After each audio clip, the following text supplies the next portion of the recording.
Okay, so we have to find the radius of the inscribed and superscribed circles of the right triangle of size 12, 16, and 20 units long. I hope you do realize we're talking about the 3, 4, 5 triangle. It's just blown up a little bit. 3, 4, 5, multiply everything by 4. This is a right triangle. In case of a right triangle, the superscribed circle is super easy because by Thales' theorem, the hypotenuse is the diameter. So this is 12, this is 16, this whole thing is 20, and this is the diameter, so the radius is 10. Done. So in case of a right triangle, the superscribed circle's radius is just half of the hypotenuse. The diameter is the hypotenuse, right? Now for the inscribed circle, there are different ways to get it. I'll start with the easiest one. Maybe we'll, okay. So remember the theorem that if we have a circle and from an external point we draw two tangent lines, then these line segments are equally long. I keep saying that this looks so obvious, but inside a geometry problem, it's kind of a tricky thing. So check this out. These two line segments are equally long. Why? Because there are those tangent line segments we were talking of. Same here. And same here. And then, of course, the radius is perpendicular lines going from the center to the tangent lines.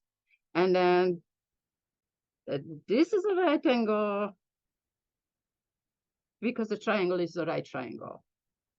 These two are right angles because we're talking about tangent lines. That forces the fourth angle to be a right angle too. And then, so we have a rectangle. But it's not just a rectangle because these two sides are equally long. That's a square. So check this out. We have this R. Now, this was 12, right? So we can call it 12 minus R, 12 minus R. This side was 16. So we can call it 16 minus R, and 16 minus R. And now the equation will say, this is 20 long. Kind of cute. So 12 minus R plus 16 minus R has to be 20. 28 minus 2R is 20. 2R is 8. R is 4.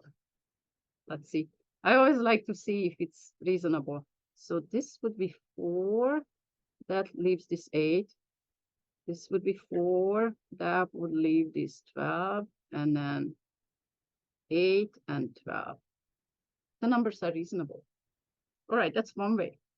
This exploited the fact that there is a square here because of a right triangle. But there is something that you can use for any triangle to find the radius of the inscribed circle. And that is also a common trick in mathematics is finding the area of a triangle in two different ways. Let's not spend a lot of time on finding the area of this triangle. The area is going to be 1/2 times 12 times 16. It looks 96 to me. So this is a very general theorem that I'm going to show you. And because of that, it's quite useful. Oh, we should find out the perimeter as well. The perimeter is 12 plus 16 plus 20. It looks like 48. It's kind of cute. 20 plus 20 is 48. So in general, see, we don't have that square anymore. If this is not a right angle, well, these two are still right angles, but these two aren't. If this is bigger than 90, this is going to have to be less than a right angle.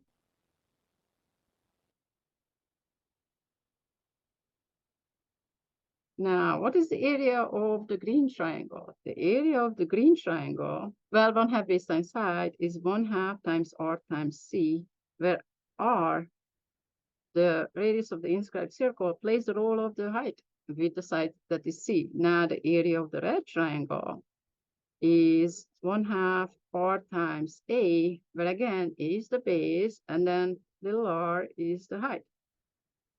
And the area of the blue triangle is 1/2 r times b.